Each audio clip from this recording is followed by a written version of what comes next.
Hello, guys.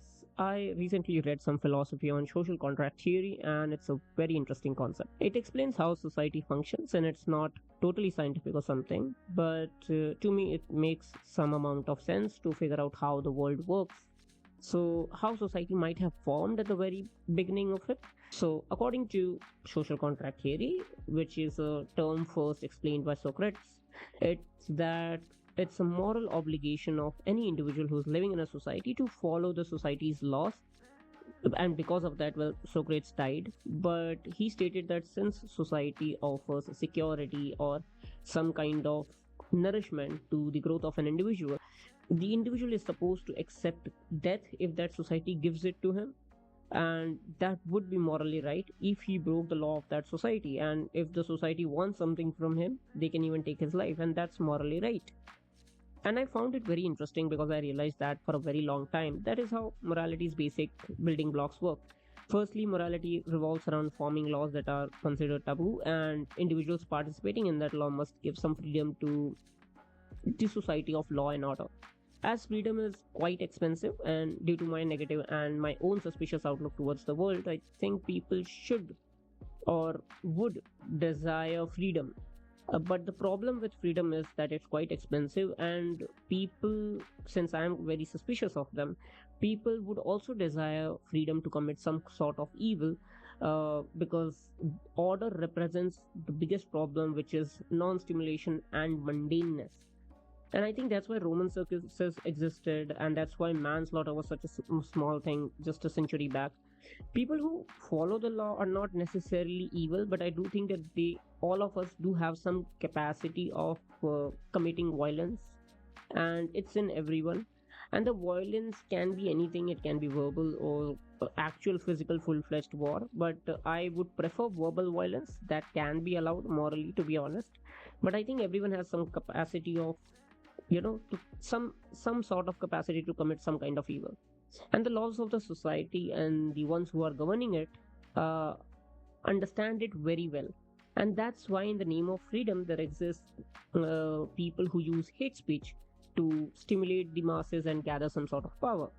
For example, if in the current scenario, if Yogi Adityanath is giving his advice on violence and hate speech, then something must have gone wrong in society. The guy has built his whole career on, religious identity politics. And in India, currently, the situation is very bad, and people are not noticing the divide that politicians have created for them. And the worst part is that people who want their identity to be known among the world are not, they don't want it to be known as Indians, but firstly they want to be known as a North Indian or a South Indian, and secondly based on their religious beliefs. Now we Indian do have a lot of regional languages, but Hindi, since I live in North, Hindi is dominated in North. This language is our way of communicating with anyone from the northern part of the India. And and due to that, I have also lost some sort of touch with my own mother tongue, due to Hindi being the first priority. And the agenda is simple. Basically, Hindi is considered as a language which is great, and the regional languages are somewhat inferior to Hindi due to some sort of doctrine. And it has become a mark of an educated man to speak Hindi fluently and mark of a successful person who speaks English. One might ask what's the big deal, and the idea is somewhat this. Basically, people are scared of their cultural identity being lost due to glorification of one language, and that is glorified. And the problem arises when the politicians enter the situation. The people who we as citizens interest to solve these kind of problems and come up with some kind of solution are currently inspiring further divide and exploiting the people's insecurity due to always changing social norms. Now, according to me, in my personal opinion, three language policy is quite good. It helps people from south to reintegrate with people from north, and they would also be able to connect with us. They are also coming from south and north, and are also doing some sort of business. So I think it's a good thing. The three language policy will be able to teach them some amount of Hindi, so that if they want to set up a business in north, they will be able to do it easily. Now, I think that people from north who are working in south should also learn their culture. They should also have enough knowledge of Tamil and Kannada to better understand the culture. What I don't support are concepts such as two language policy, which further divides, it drives some sort of divide among the people, and it exploits people's insecurity towards their own culture. Now, I think people in North are fully united with the language of Hindi as mode of communication, but due to lack of understanding, I don't understand the issues in South. So, cause the people from South are fighting within their own factions, promoting their stance instead of coming up to terms with some common mode of communication. I think that is a big problem, and if they can come up with, some sort of way to solve this problem and stop this infighting, that would be great. Because the government has been successfully able to exploit the people from South as well. No one's talking about Bangalore's toxic work culture and the people in North who are, I'm sorry, people in South who are facing a lot of problems in the IT companies. Now that private corporations have abolished all unions and that could have supported an individual, the individuals in corporate specifically look at government for some sort of justice. But we do not have any representation in the current political scene. And the Indian businessmen easily mock the labor laws shamelessly. I understand that discussing culture and the importance of it is important, and it's the cornerstone of Indian society. We pride ourselves on our culture and on our diversity as well. But the problem arises when we completely saturate all sorts of problems on one thing, which is identity. And I'm pretty sure that would not work because there is no end to culture war, and I do not think there will ever be. I think only a compromise will be an actual solution, and it will leave behind some sort of bitter taste in all fronts. And there is no victor in such situations.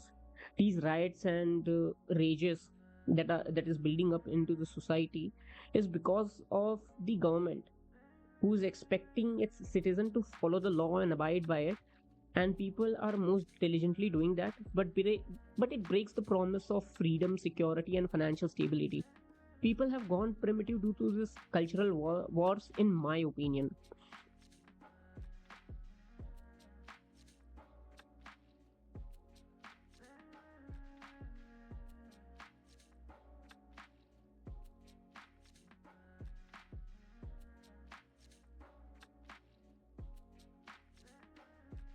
I think the government is well aware of the dangers of the current situation since multiple comedians were arrested and recently an FIR was lodged onto them because the people in power did not like what they were doing.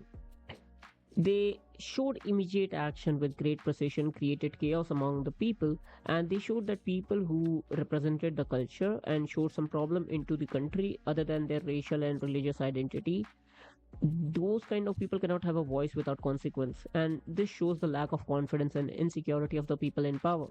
And this kind of incompetency should be neutralized. And these people, I think, in my opinion, are infected by indifference.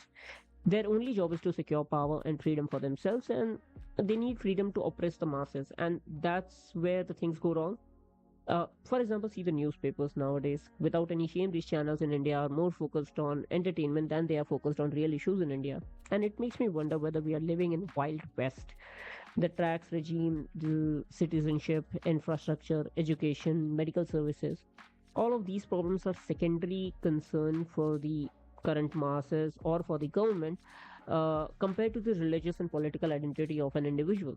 And I want to ask the question to this government, will that actually solve anything? Like, what kind of future are we creating? Are these people creating for the future generation of the India? Currently, an individual is paying more tax than our corporate overlords to the country and gets second class treatment by the whole society. And why should anyone have any sort of loyalty towards a country which offers nothing and its government is like a parasite that keeps sucking the middle class people dry?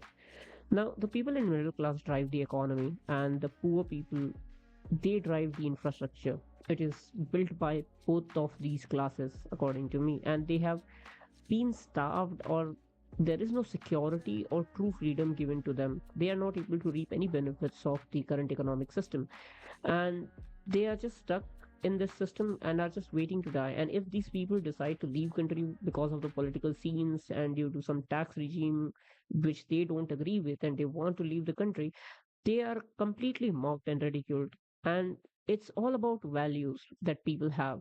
On an individual level, I think we all want the same thing regardless of our differences.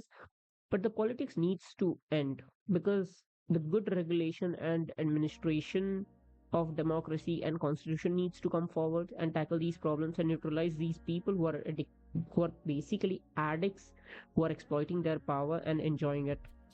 These people uh, are not good for the society, and those are my views on that. All middle class is asking for is some security and some ability to buy a home, some medical coverage, which is next to impossible in the current scenario. 6% of land in India are being conquered by corporations, and then we wonder why is it so difficult to buy land and live happily ever after in Mumbai.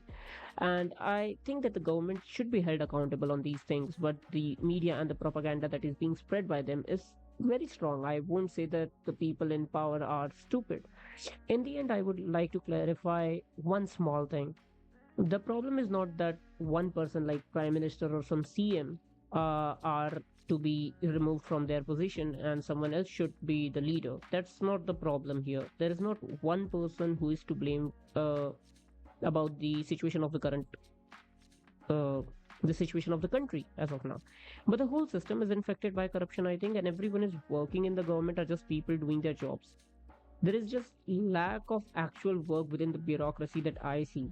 I have not seen people who have basically secured a good position and are not enjoying their lives. They have given a difficult exam and now they are enjoying their lives. They are not actually improving the country. And the people who are improving the country, well, they get deported to different states.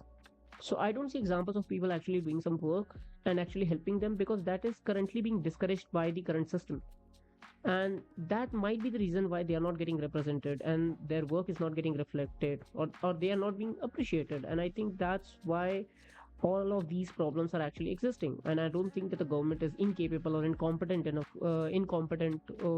to not be able to solve those problems. But they won't do that because then people will demand for more or something like that. So those are my views on this. Do let me know what your views are in the comment section. Thank you.